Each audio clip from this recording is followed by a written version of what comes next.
Check.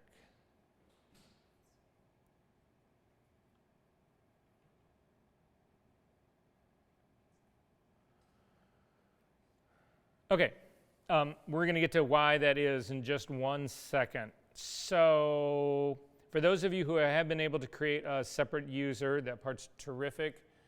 Let me just make sure everybody else here is still loading. So at this stage of the game, then I need everybody to go ahead and launch Capture One.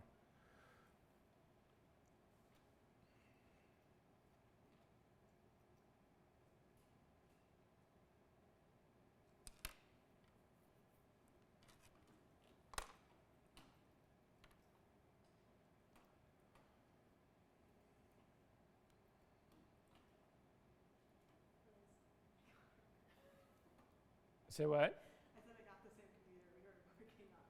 Show first with the jumping photo. What? We don't want to see the jumping photo.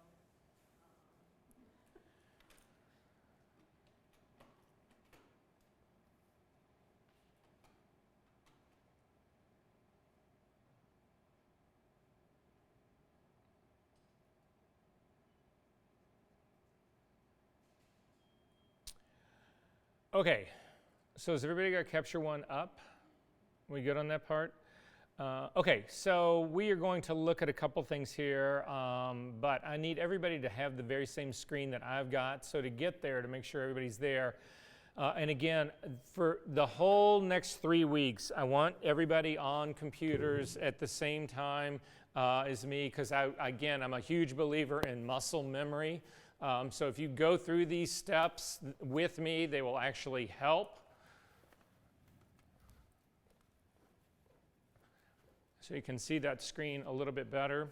So I need to start at the default so that all of our screens look the same, because right now your screen does not look like mine. So to get to a default, if you've just installed Capture One, this will be where you are.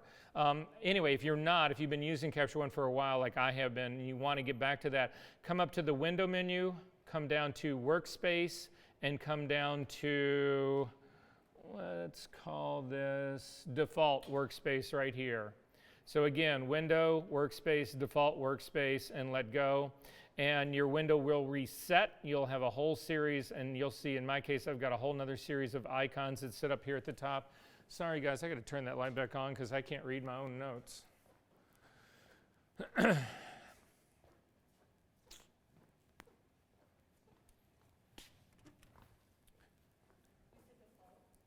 Yep. Okay, so with the default workspace actually set up, we need to do a little bit of navigation around here and talk about the different bits and pieces of all of this. So we're going to start at the top on the left-hand side, and it's right here. There's a series of icons that run across the top right here. These are actually considered tool tabs. They're not tools, they're tabs. So if you click on the very first one, this is the Library tab. You can see there's a drop-down menu here. It's called Library. If you go to the next one over, this is the Camera tab. If you go to the next one over, this next one over is the Lens Correction tab. The next one over is going to be Exposure and Color Correction. Color Correction. The next one over is Exposure. The next one over is all the zoom and focusing, sharpening tools. The next one over is going to be Styles. The next one over is Metadata. And keywording. The next one over is processing. This will be a single processor, and then the next one over is the processing queue. Those are the only ones that are done by default. So I want to go all the way back and start with the one that's actually the library guy right here. So has everybody got that part? Are we good on that? Okay, with this setup like this, this is simply one setup that we can actually use in this. You should have this thing sitting in the middle, a big viewer here in the middle, and then you should also have a series of thumbnails over the side here. But you guys don't have any images that are going, right? So, I'm sorry, what? Oh, okay, so what I need you to do is actually launch the session that you copied to your desktop from the server. However, you can't get to that, I don't think, because you guys are logged in now as a Capture One user, and you copied that to your normal user desktop. Is that true? So in our case, you can try to find it, and we'll see if it works. But we'll see. Go back to the Finder again. in the Finder, you want to, again, find your computer. So under devices, I've just got a new window open. Can you actually find your computer, your hard drive? No? You can try to click on that, so we can actually navigate to it from over here, from in the library. So if you take a look down here under system folders right here, do you see your hard drive here? All right, so click on your hard drive to actually open that guy up. And then once you get it open, you need to come down to Users and click that guy open. And then under Users, you should be able to find your self, the one that you were logged into when you had downloaded that file. So in my case, it would be Verser right here. In your case, it'll be, can you find that? Will that guy open? Say what? Yes, so you need to then go to your desktop. And again, I'm not going to have this on my desktop, but you guys should have it on, nope. You're looking for the one that we downloaded in the very beginning from the server, the very first thing we did today. Yeah, it's locked. That's what I thought. So we're going to make this easy. Log back out of your Capture One user, go back into your normal place, because otherwise we're going to have to re-download all of these things again. I downloaded it onto my laptop, but I don't have Capture One here. So. That's fine. So in this case, you simply go, because you guys can just relaunch, go back into your normal user and launch Capture One there, and we'll continue on in there. But we're going to get, huh? Right, of course. Let's see, good. All right, that's okay. Go down to Connect to Server. I know this by heart now. AFP, // I actually put in a couple for you already. 172.20.208.211 and hit Connect.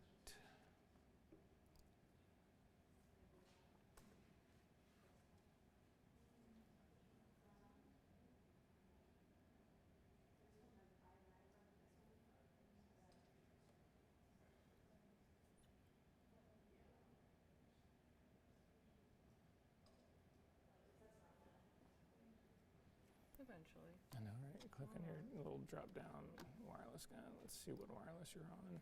Yeah, you're good.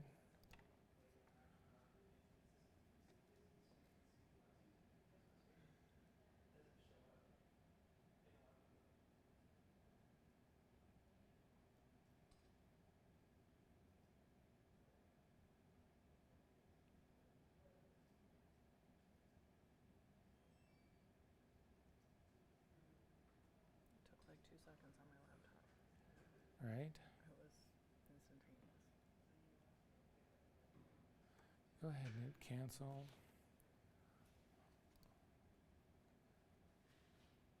Click on that one more time. Try again, go. And make sure that address is right, Liz.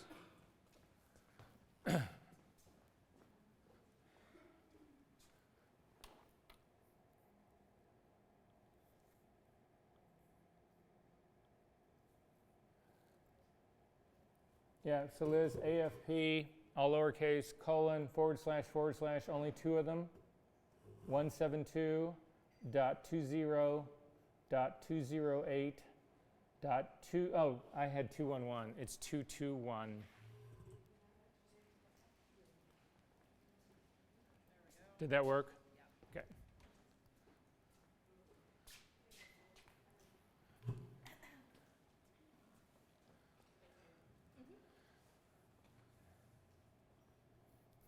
So at any rate, if you then go to that file to launch it, that folder, so are you guys back, Kelsey? Are you back in as your normal user? Good, okay. To actually launch this thing, the easiest way, even with Capture One going, is, let me scroll down to, this is the, oh wait, that's not the one I asked you to copy. I'm sorry, what? Yeah, it's the,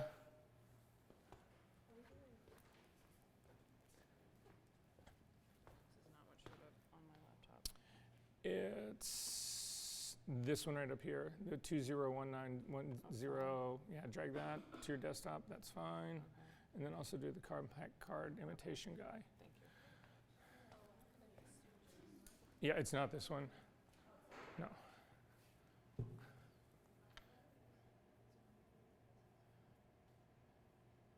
So which is the one I gave you? Was it the 20191008?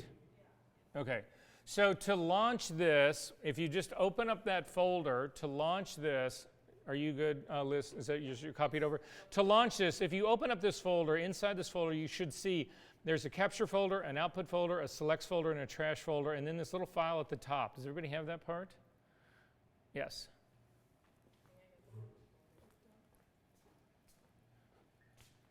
Don't do it there. Just go into your find. Oh, you've already got it open. Is the one? That's the one. To actually launch this into Capture One, simply double click. This is the preference file for the entire session. Just double click on that and it will bring it into Capture One and load it for you. Is this what you guys have? Is this what I gave you? All right, so you don't have the right one. You can update it. You can just go ahead and say upgrade. So double click on that. No, the file at the very top. You're running it off the server. Did you copy this to your desktop? I did. So open it up on your desktop. Come up to, go to Finder. Yeah, that's not, however you want to get there. Yeah. And then is the compact. It's this one right here. Double click on that and upgrade it.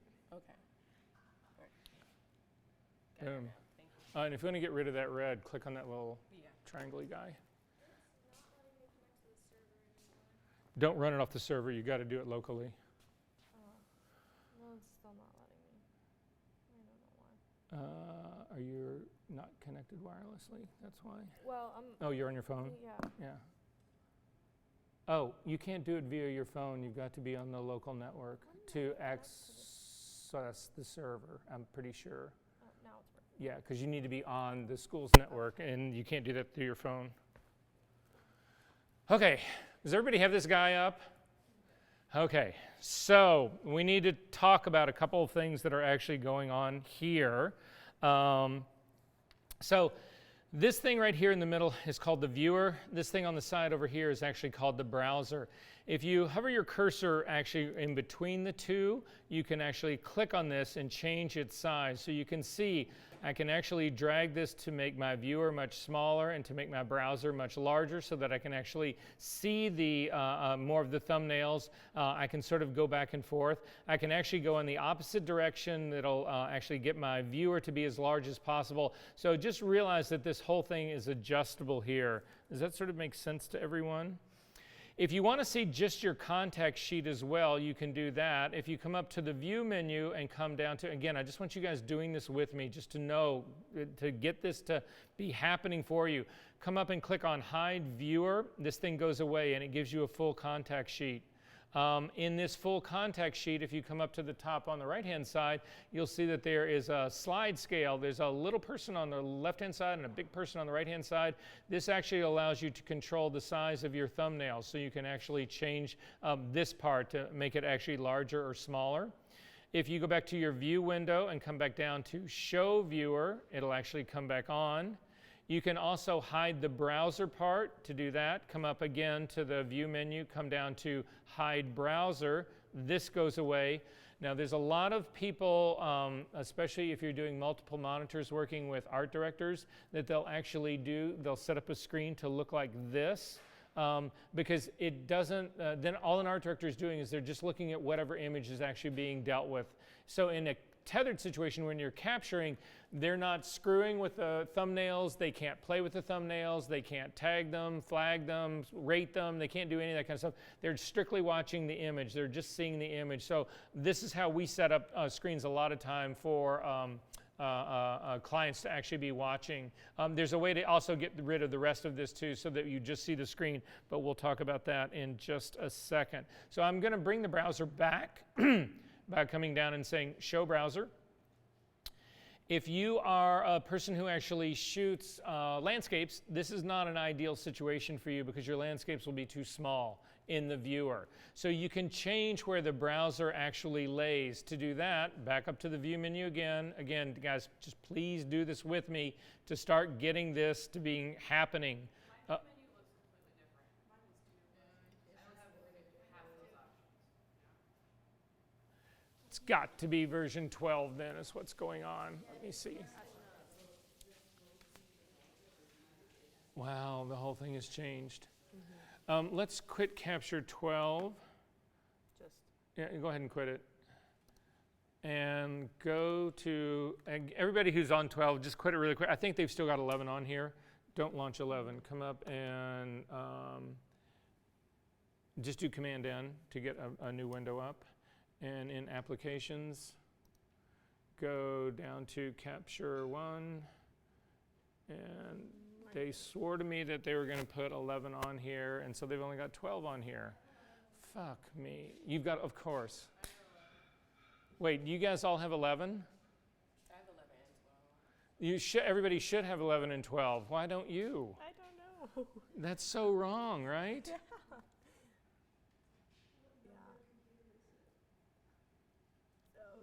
Yeah. 07. 07.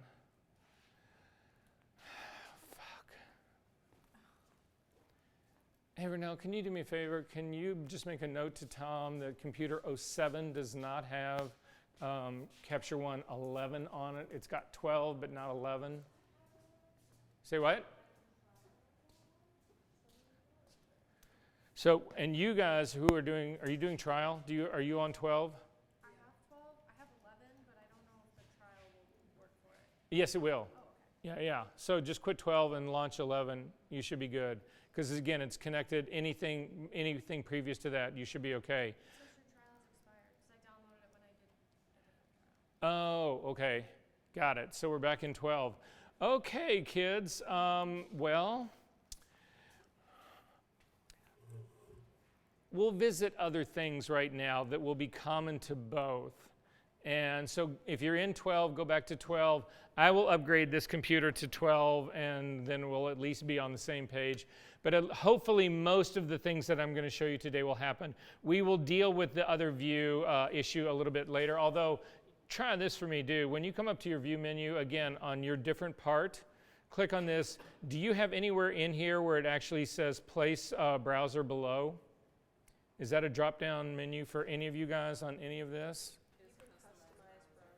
So come up to View, come down to Browse, come down to Browser, and Customize Browser, and then put Place Below, and it'll go below. Guys, next time I will actually just jump on one of these computers, and I'll do the same thing with you guys on one of these computers. But for Josie, it was up to the View menu, down to Browser, right underneath that is Customize Browser, across that to Place Below, and you'll see that when that happens, it'll actually drop this, in my case, I'm just going to put mine below, it'll drop it underneath right here, and you can see you've got a set of thumbnails down here, but you've got a completely opened up screen for, again, a horizontal view. So if you're a person who's doing still lifes and you're shooting horizontally, or you're a landscape photographer shooting horizontally, this will actually give it to you horizontally. Does that make sense? So for you guys, go back to that exact same view, down to Browser, Customize, and we're actually going to, again, put the browser now on the right. In this version of Capture One, it'll say put the browser on the right, and it should look like this over here on the side. Is this working for everybody right here? Okay, there's a thing that's right up here. We need to explore what's going on in this little thing right here. If you look right up at the very top of this little browser window, do you guys still see a figure that looks like this and then an eyeball and a couple of arrows?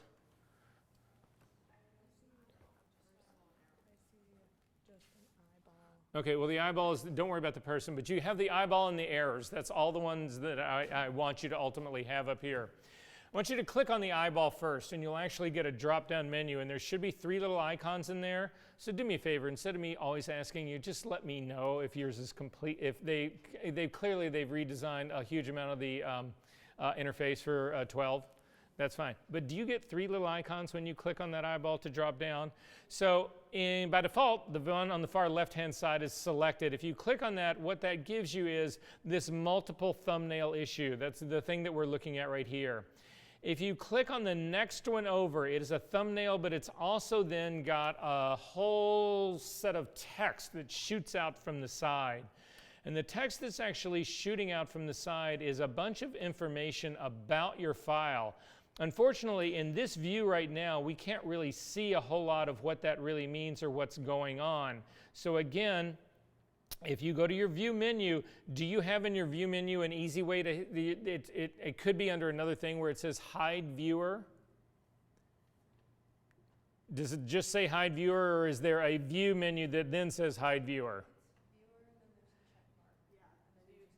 Fine, so uncheck that part to get rid of it, and you will see that it'll actually expand this text range right here.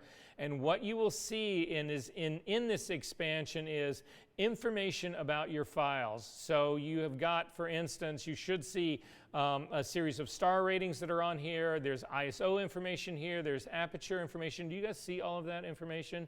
So there are times where that is something that you want to know, that you want to be able to see. You want to be able to see all of that in a collective way. And that's what that little drop down on the side is about. It gives you this text information. The way I know most people to use this part, and you can actually see what this is like, go ahead and turn your viewer back on.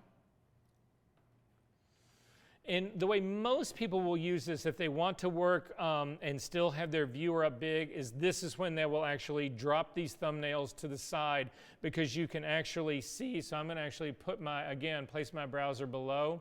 You've got all this information that's running across the bottom, but you can also see a big image up here in the top. You can still use, if you got your setup like this, there's still this scale slider here that will allow you to make your thumbnails larger or smaller. And you'll notice that you're not really losing any information about your files right underneath here, but it's making the thumbnails slightly bigger right here. You can continue to change the size of all of this. So if you hover on the line that's, again, between your viewer and between this browser list down here, you'll get the double-headed arrow, and you can click to drag this up to show you more of the files that are sitting down here. It's just another way of actually looking at all of this. Is this sort of making sense to everyone? All right, I'm going to go back to putting my browser on the right-hand side. And then I'm going to go back to that little eyeball, and I'm going to click the last one of the little icons over. So I'm on the far right icon right here. And on the far right icon, this is the way I know most people work in Capture One, because what happens with the little, this one on the far right-hand side over here is that if you hover between the viewer and your, the viewer and the browser here, whatever, you will see, if we come over here to try to get it, I'm trying to find my little double-headed arrow. There it is right there. If I click and make this bigger, you'll notice that I never get multiple thumbnails. I don't get the whole row of thumbnails. It simply keeps that all thumbnails, a single column of thumbnails from top to bottom. They do resize depending on how tight you actually grab this in, but you will never get more than one string. You will never get the rows that actually happen in it. So the way I know most people to actually work in this part, and you guys can do it on these bigger computers right here, what you typically want to do is you typically want to get your screen narrow enough. Now, I can't show you on mine because I'm on a smaller laptop. But what you can see right here, I can only get 4 thumbnails on mine. Most people will work with a string of 6 thumbnails on the side, because what will happen is if I click on the very top one, hold down my Shift key and click on the bottom one, you'll see I get a 4 up here. Most of the time when people are editing, you have the room to get 6 files at a time up. Most people don't want to look at more than 6, but when they get, say for instance, down to their final picks and they're trying to narrow things down, you can do it in groups of 6. It's the most manageable number. So if you set this side column browser up so that you only see 6, then you can go through at 6 at a clip and you can see the whole big preview up here. Does that make sense, what I'm talking about?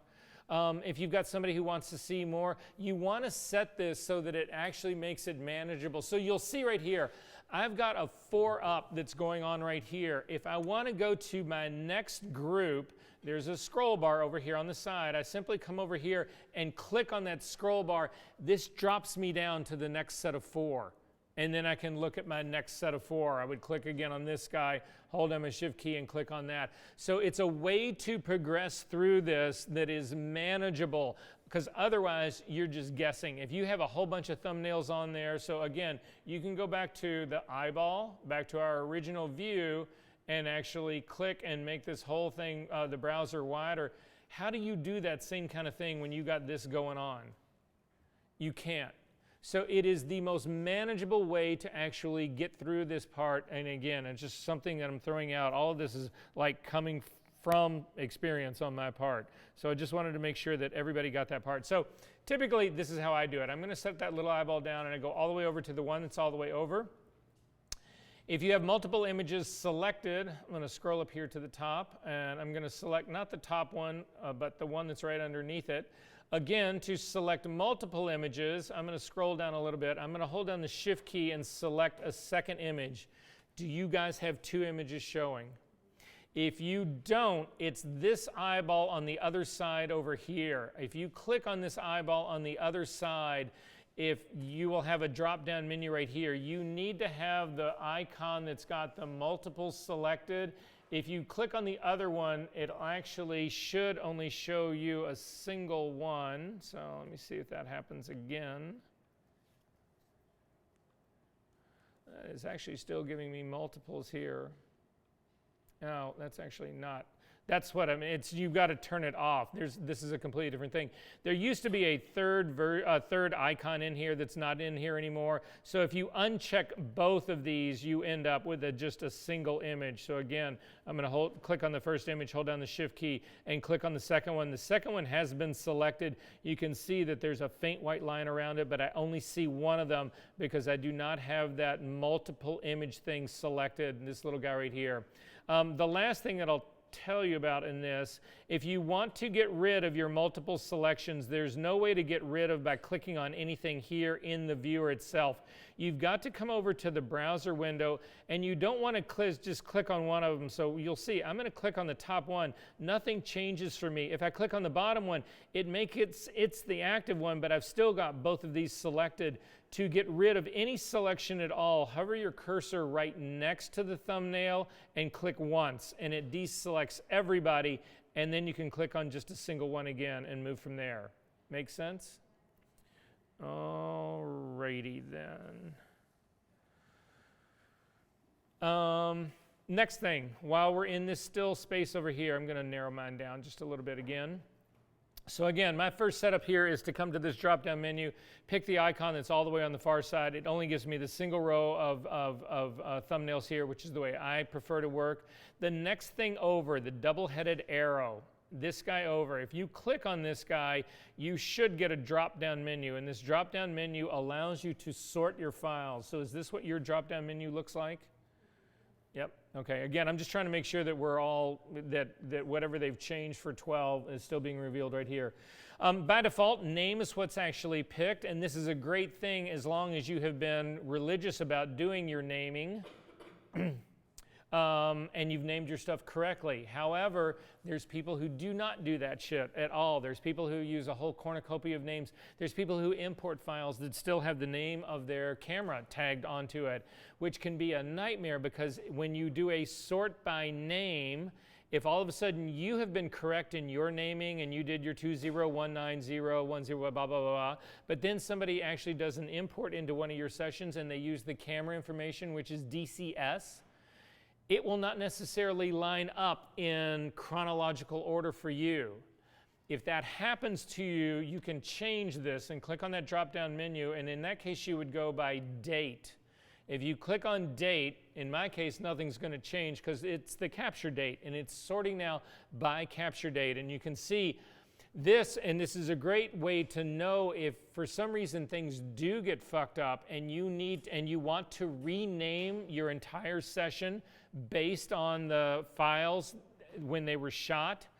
do the sort by date, and then rename in this order, and everything will then ultimately be in order. Does that make sense to everyone? If you come up, I'm going to go back up to name again for mine. If you click on name again, click on that drop-down menu and click on reverse, it will actually do the opposite. So now this is, instead of going from A to Z, this is now going from Z back to A. If you click on that drop-down menu again, you'll notice that there's a little dash mark that's sitting right next to the thing that says name, and that is an indication it is in reverse order. You can either click on reverse or click on the word name again, and it will go back to its original way. Does that make sense to everyone? The reason this matters to us, and the reason all of us use this, is that we don't really spend a whole lot of time in this part, whatever, but if you come down to rating, this is how people actually ultimately will then start to sort their files. So typically you or an art director will go through here, you will tag them with stars or colors or both, and then you can sit here and say, I want this to be a sort. And again, this is now sorting from 5 stars down to 0 stars. However, you can click on that drop-down menu again, and you can click on rating again, and this will reverse it. And now I'm going from 0 stars up to 5 stars. Does that make sense? So again, how do you guys edit? Do you get rid of your worst, or do you just promote your best? Say what? You tag the best and you go from there, right? There's people I know who do not do that at all. They just start throwing away what they don't like, which drives me crazy because it takes a whole lot longer. Okay, another way when you guys edit. So this is the shooting we just did. Do you start at the top and go to the bottom? Do you start at the beginning of your shoot and progress to the end? Why? Doesn't your shooting get better as it goes on? Why the fuck would you start with this worst part of it and go to the best? Why wouldn't you start with the best and go to the worst? And by the time you find the perfect one that's you've only gone through half of your files, you can just stop and move on. Most talented art directors that I know of will always start with the final frame and work their way backwards. So just way to think about this. Okay, so are we good on this part about what's going on over here? Okay, we need to come back over to the tool tabs over here.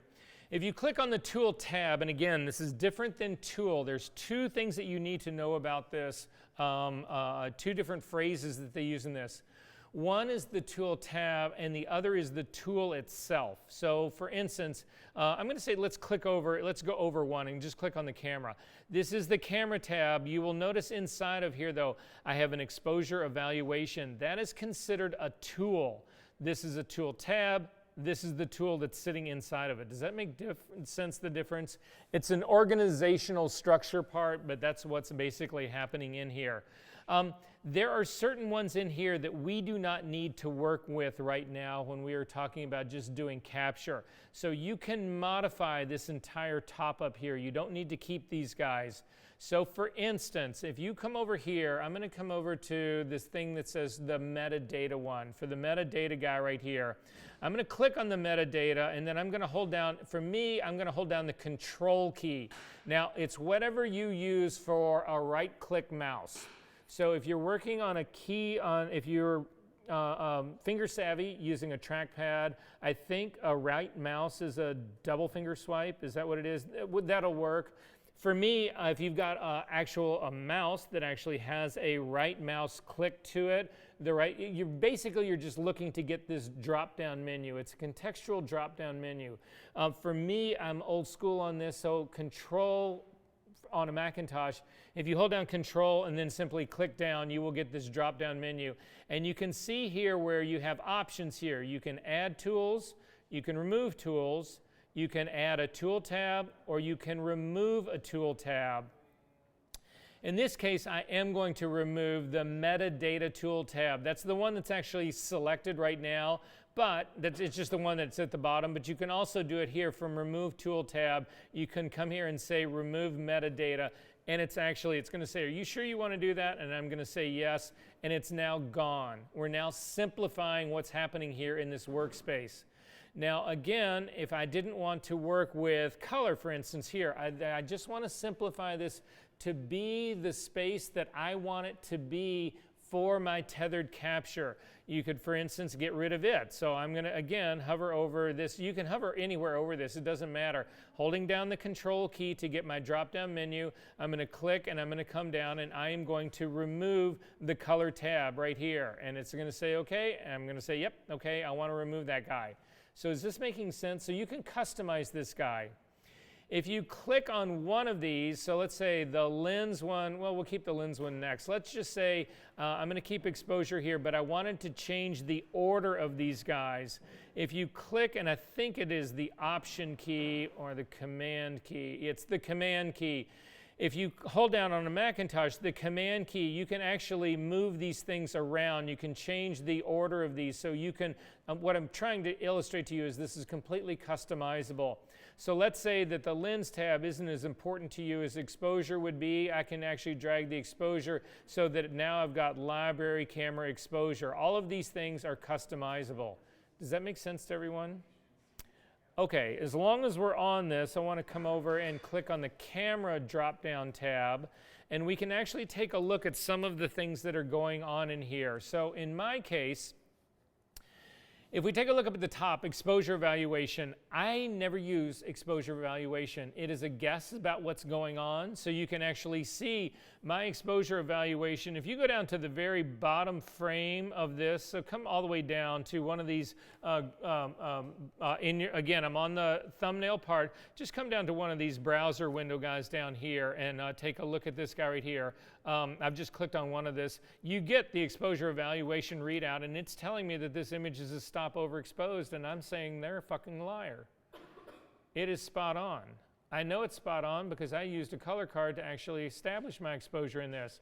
The reason this is telling me it thinks it's a stop overexposed is because of the amount of white that's in the image.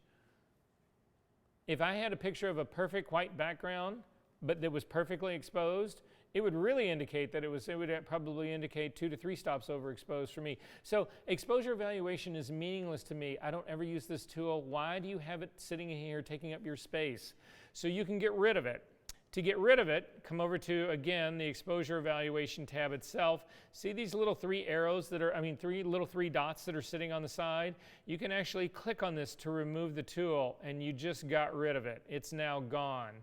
I'm going to leave capture naming. The rest of this stuff I'm going to leave for a second here. I'm going to collapse my camera window, but I'm going to come down here to Capture Pilot.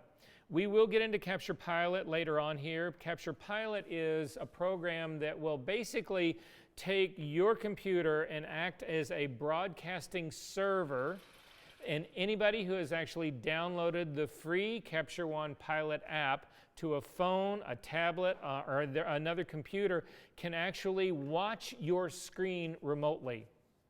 And it's a great thing for art directors because you stick the art director in the beautiful lounge with coffee and donuts and chorus line of girls and balloons and a game. And you sit in the studio doing your work. They're not in your hair. You're not having to deal with them, but they can watch your shooting remotely going on. That's what Capture Pilot's all about. However, we're not going to use that right now, so we're getting rid of that tool as well. So to do that, again, click on the little 3 arrows and come down and say you want to remove this tool. Overlay, we are also not going to use here. Again, overlay is, well, let me see if you guys, I don't even think you have, no, you don't have the overlay screen in mind. So I'm going to get rid of overlay as well. So go ahead and click on that same little drop-down menu guy and do Remove Tool. Now, we just removed overlay, and then all of a sudden you realize you need it. So what overlay allows you to do is to take another image and put it on top of your image so that you, people use it to do when they're shooting to layout. So for instance, I'll show you what mine looks like here in just a second. It allows you to load an image. What most people do is they'll have a layout that's done in InDesign or Illustrator that they can put as an overlay on their screen so that they can construct a still life, or they're actually shooting images of people, whatever, that fit so that their head doesn't go through the copy at the top, that, or something really important item doesn't go through the price point. This sort of makes sense what I'm talking about, that part. I'll show you what one looks like in just a second. But let's say now we need it back. To get it back, Again, hover in this lower space that's right underneath this, hold down the Control key, click, and you will get a drop-down menu. And you want to come over here to Add Tool. You can add any tool to any tool tab. They are not, they come in a set of defaults, but you can put metadata tools in your camera tab. You can put color tools in your exposure tab. You have a complete freedom about how any of this is set up and how about any of this goes. So I'm going to add the overlay tool back to mine. This is my overlay. Now you guys don't have this, but I do have one. I've got a magazine overlay for Holiday Magazine, and you can see this would be a way that it ghosts this image out so that I could see, is my layout functioning right here? And in my case, I would say, it's really not. I need to reframe this so that this glass is actually a little bit more centered so it's not falling right behind this thing that says every issue, whatever. Does this make sense what's going on here? That's what overlay is, so just so that you know. I'm going to close that guy up. We're not going to use it right now. Other settings. Camera focus. If you click on camera focus, this only functions for a phase camera. But if you're connected to a new series phase camera, you can actually shift the focus in software. You don't need to be doing it at the camera. It's a really sweet thing to have. But in our case, again, we don't need that for your Canons or your Sonys or your whatever. So again, click on the little 3 menus and you can remove this guy. If you don't know what a tool is or what it does, that's what this little question mark is about. If you click on this little question mark and you are online, it will actually take you to the online version of Phase's manual for Capture One, and it will bring you to this page and it will tell you exactly what this thing is all about. So you can see right here the overlay tool, and it'll describe what it's about, and that exists for virtually everything that is in Capture One. Is this all making sense to everyone? Okay, so we've screwed around with this a little bit, and let's say that you get this thing set up perfectly the way you want this to be. You can save your workspaces. To do this, come up to the window menu, down to Workspace, and click on Save Workspace, and give it a name. So I'm going to call mine Verser 2019.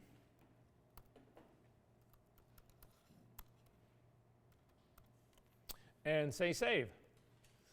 This is now a workspace, and again, this is critical for you guys as potential digital techs, because what you can do is literally spend the 2-3 hours that you should be spending building the ideal workspace, save it, and then you can copy that file, the preference file for your workspace, to your hard drive, and no matter what studio in the world you ever go to, you simply drop your workspace into a preference folder, launch Capture One, and your workspace will be there, and you don't have to build it again. Does that sort of make sense, everyone? Are we good on that part? Okay, I want all of us, though, to be on the same page. So to get to the same page, at least for the next part of this lecture, we're going to change workspaces, and we're going to use a canned one. So come up to the workspace again. Oh, and I'll show you how this whole thing works now. So I just saved that workspace. And again, if we come down to workspace right now, you can see mine got saved right down here, Verser 2019. You can go back to the default workspace and you'll see you get all the icons back, all the tools repopulated back again, or back up to Window, down to Workspace. You can go back to the one that you just saved. Mine was this 2019, and you can see it's gotten rid of a couple of those guys. It moved the one exposure tool over. It got rid of camera focus. It's just, again, it's a way to save multiple ones of this. There's assistants that I know that will have workspaces that are dedicated just to capture. Again, it simplifies the screen. There's ones that are dedicated just to processing. Again, it simplifies the screen. And then you guys get where this is all going, right? So just to know that those are available. I want to work in the same one for all of us, though. So to get to that one, we're going to do a canned one. Up to the window, down to Workspace. And what I want you to do is pick Simplified Tethered Capture. And with Simplified Tethered Capture on, we can now actually start to work our way through these tool tabs. Does this make sense to everyone? Are we good on this part? Okay. We've got about 5 minutes to go, guys, and then we'll jump out. Clearly, next week will be Capture One and Capture One only. So I'm going to zoom through this part. We've talked about that. We talked about that. Default workspaces. Yeah, we've talked about that. To find that file, if you actually spent all the time doing it, come out to the Finder. You need to get to your library, and this is your user library. So it'll be interesting to see if they let you guys on these computers get to yours. For you guys, if you've never gone to your user library before, it's hidden by default. That's the way Apple ships it. To find it, come out here to the Finder, click on your Go menu, and you'll get a drop-down menu. Continue to hold down your mouse key when you do this. There's one of two keyboard shortcuts that'll get you there. It's either the Shift key, which is what it is on mine, or the Option key. One of those two will cause this library folder to show up. Is that working for you guys? So again, hold down, in my case, it's the Shift key. Come down and select Library. When you do that, you should have a window that's actually open, and it should have this little icon up at the top that says Library for you. Does everybody see that? Do you all have that? If you don't want to remember that keyboard shortcut anymore, grab the little icon that is the library and drag it over to your favorites in your menu bar and let go. When you do that, it will put your library there forevermore, and you only time then to get to your library, you don't need to remember that Go shortcut. You simply click on your library right here. Everybody good on that part? So in this little drop-down menu right here, you can actually do a different sorting of the window that opens up. If you want your screen to look like mine, I hate using the icons.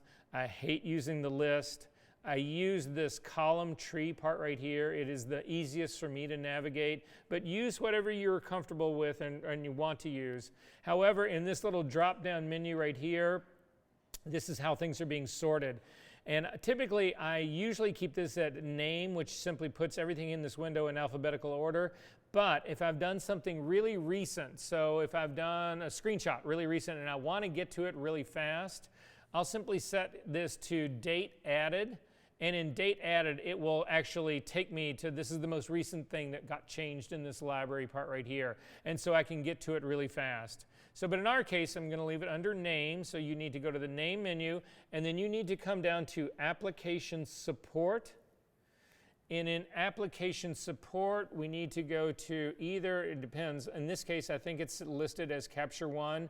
This will be under Capture One. Click on Capture One. I'm going to open this up to make it a little bit wider here and come down to the bottom, down to Workspaces. And in Workspaces, you should be able to find that workspace that you just saved. In mine, it's this one right here, Verser 2019.plist. This is what you would copy to your hard drive.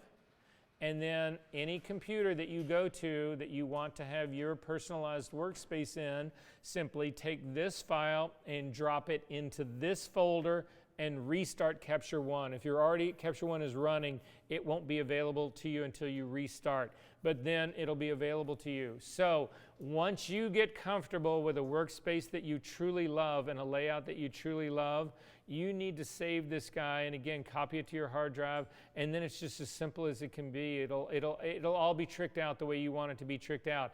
It remembers everything. It not only remembers how these things are laid out. If you saved your workspace with the crop tool selected, this is what would load when you actually start this workspace up. So whatever is, it remembers everything. It's all the tool locations. It's all of that stuff is contained within all of this. Make sense? Okay. I think this is a good place for us to stop right now because we have 5 minutes left and we need to break all of this stuff down. Are there any questions about this so far? Okay, so I'm going to give you my last little speech here, the last little thing I can tell you. I actually write this in, I truly do believe this, and it's this. For any of you who are in my retouching class, the promise that I made to you in that retouching class was that if you really can learn everything that's in that class and really command all of that stuff, I can't guarantee you a job, but it's a 99% chance you're going to get a job because of that skill set. I can make you the exact same promise with this program here. If you can really master this thing, you have a 99% chance of getting a job in any major city in the world. The only thing that will stop you is language. Does that make sense? This is pervasive. This is the only program anybody uses, and everybody uses it. And people who are really good at this are hugely in demand. So I'm telling you right now, this thing can be, of all the experiences that you've gone through here at Columbia College, this is one you really want to invest in if you're looking for that sort of job insurance. And I'm fairly certain we all are. Fair? So with that out there, I am going to give you this in such excruciating detail. I need you to stay focused with me and get through this shit with me as well, okay? I'll see you guys next week. Oh, are there any questions about any of this so far? Okay. For the PowerPoint that you show, is that on Canvas that I didn't see? It's not on Canvas. It's not a PowerPoint. It's a recording of this entire screen. It's a video on my YouTube channel. I'll show you where it is right now. So if you want to get to my YouTube channel, simply go online. You can do it right now. Go online. I'm already subscribed to your YouTube channel. And then that's where they'll be. Okay.